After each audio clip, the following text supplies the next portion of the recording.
What's up, heroes? This is Dan here from HeroAcademyFitness.com. Before we go into today's video, just a quick content warning. We will be talking about intentional weight loss today, so if you are struggling with an eating disorder, recovering from one, you might want to skip today's video. There's also a companion blog post over on the website, HeroAcademyFitness.com. There might be a little more information there that isn't shared here in this video, and vice versa. So your best way to get all the tips and tricks is to check out both. So basically today we're going to talk about 5 specific tips for losing weight intentionally. These are not the only 5 tips out there. This is not a silver bullet, but this is just my own personal observations and strategies, having done a whole bunch of intentional manipulation of my body weight for most of my lifetime. So basically, when it comes to intentional weight loss, there are a couple of things that you absolutely want to stick to if you want it to last, okay? And the first thing that you absolutely need to be is patient, okay? Most weight loss programs fail. We'll talk about that a little more in detail eventually, but the number one reason why most weight loss programs fail is because people are not patient enough. You want quick results. We live in a world of instant gratification, and a lot of people just want to go on some crash diet that's going to make them drop 20 pounds in 3 weeks and be done. And then lo and behold, 6 weeks later, most of those 20 pounds are back again. So the first thing that you need to be if you are looking to lose weight is be patient, okay? If you're looking to drop a significant amount of weight, it's going to take a significant amount of time. You didn't gain it overnight, you're not going to lose it overnight, and that is a-okay. The most you need to be is patient, all right? So that's tip number 1, be patient. Tip number 2, whatever change you make in your diet needs to be permanent. Meaning, if you're coming up with some sort of nutritional set of rules that you're following just for the time you're losing weight, you're not going to succeed. Because if it's just for the time you're losing weight, then once you leave that weight loss phase, you're going to go back to your old habits again. Now, this doesn't mean not reconfiguring goals. Like if we're talking like calories, macronutrients, etc. Yes, obviously, when your weight changes, you're going to recalibrate those. Obviously, if you're not looking to lose any more weight than you have, you're going to switch to like maintenance level calories. But I'm talking about stuff like, oh, I'm going to stop eating sugar until I lose the 30 pounds I want. Well, if you start eating sugar again, first off, eliminating one ingredient is dumb. We'll get to that in a second. But if you start eating sugar again in the same sort of caloric intake levels that you did before, you're going to gain all that weight back again. You need to figure out an actual full lifestyle change that works for you. All right, that's tip number 2, is whatever change you're making, it needs to be permanent. It needs to be one you're willing to stick with forever. All right, like forever. Which brings me to number 3, eat things that you love. If your nutrition program requires you to stop eating food that you like ice cream or macaroni and cheese or cheeseburgers or candy or literally any other thing that's bad for you, you're eventually going to not succeed, because the whole point of food is to fuel you and make you feel good. And if you take away the things that make you feel good because you like eating them, you are not going to succeed. You need to include stuff that you love. Listen, I did a whole 8-week weight loss challenge on my Instagram account, shameless plug, if you want to check it out, the link will be down below. Last summer, I ate ice cream, I ate pizza, I ate all kinds of so-called junk food, okay? The important thing is to eat in the right amounts and plan your day properly. Don't cut food out just because it's not good for you, okay? Not good for you is the dumbest reason to not eat something, okay? Plenty of other reasons to skip a food, but because it's junk food, that's dumb. Remember the things you love. Maybe you have to change the way that you eat them, how much of them you eat, but you should always be able to eat the food that you love. That's half the fun of eating. Which brings me to my next point. Point number 4 is moderation, all right? Yes, you want to eat the things you love, but if all you eat is ice cream, you're probably not going to lose weight. I'm sorry.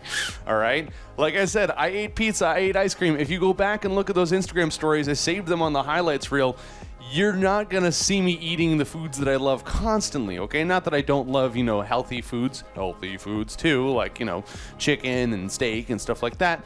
But you can't eat the same amount of everything that you did before and expect it to work out for you in terms of weight loss. You need to moderate your intake on things. You need to kind of plan things out properly, all right?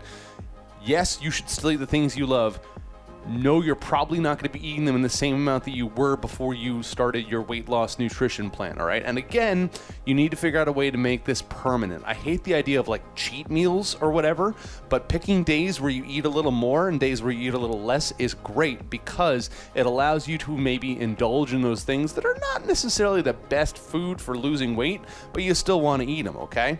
So you just need to make sure that whatever you're doing, it sticks within your calorie and macronutrient requirements. That's the bottom line. Which brings me finally to number 5. Now, we talked about being patient, we talked about changes being permanent, we talked about eating things you love, and we talked about eating in moderation. What you need to realize is that you are sometimes going to fail at these things, and that's okay. If you're operating on a long time scale, meaning I'm making this change for the rest of my life, then having a couple days here and there where you're not necessarily sticking to your goals is okay. The general rule of thumb that I like to say is the 80-20 rule, which is applicable to a whole bunch of other stuff. But what that means is 80% of the time sticking to your nutritional plan and 20% of the time going off of it, you'll usually still be successful as long as you don't go way, way off in that 20%, okay? But the important thing is to realize this from the outset so you don't attach emotion to overeating, which is difficult for some people, especially if you've struggled with weight before in your life. But the worst thing to do is to have a day where you go over your calories and then go, oh man, I just screwed it up. Who cares? I guess I'll just eat whatever I want and just be stuck in that funk for 3 or 4 days because of that one day that you went over your calorie limit, okay?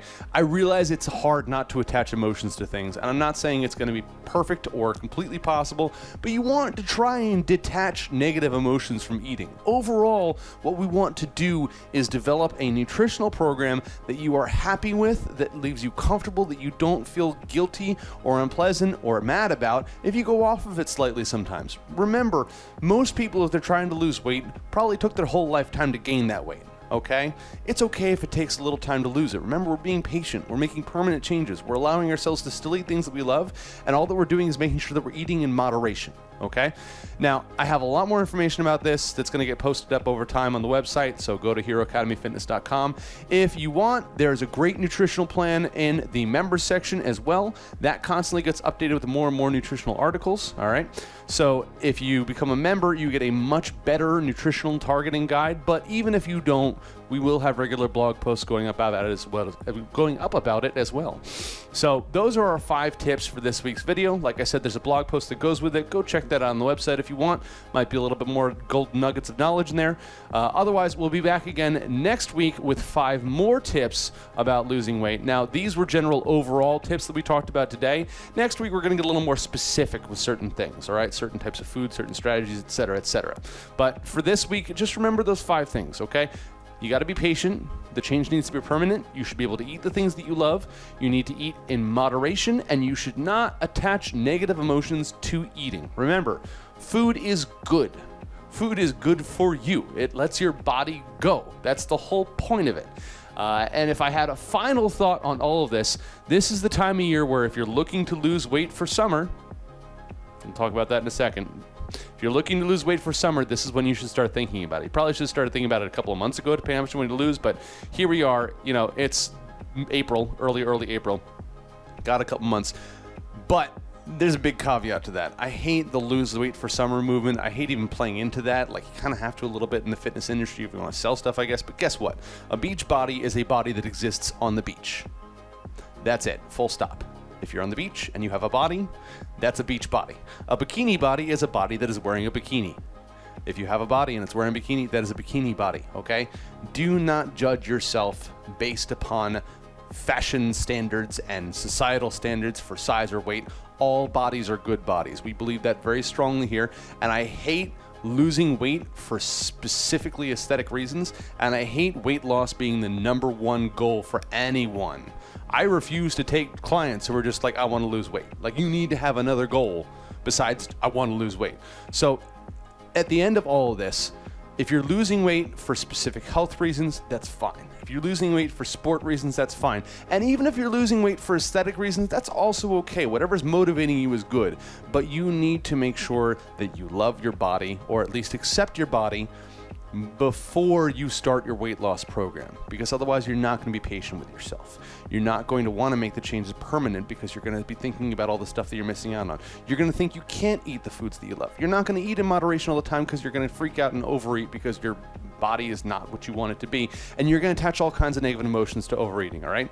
So you need to make sure that if you are entering into a journey for weight loss, that you're doing it from a perspective of at least accepting your body for what it is before you even start the weight loss. Losing weight is not inherently bad, but there are many bad reasons to lose weight, and only a small number of good ones, okay? So at the end of the day, I am more than happy to help you accomplish your goals. I have intentionally lost weight and gained weight throughout my whole life, but you need to accept your body for what it is. I accept your body for what it is. I think your body's fantastic. It's keeping you upright and paying attention to this video right now. So, thank you for watching. As always, remember to live boldly, change the world, and continue to be awesome. Bye-bye.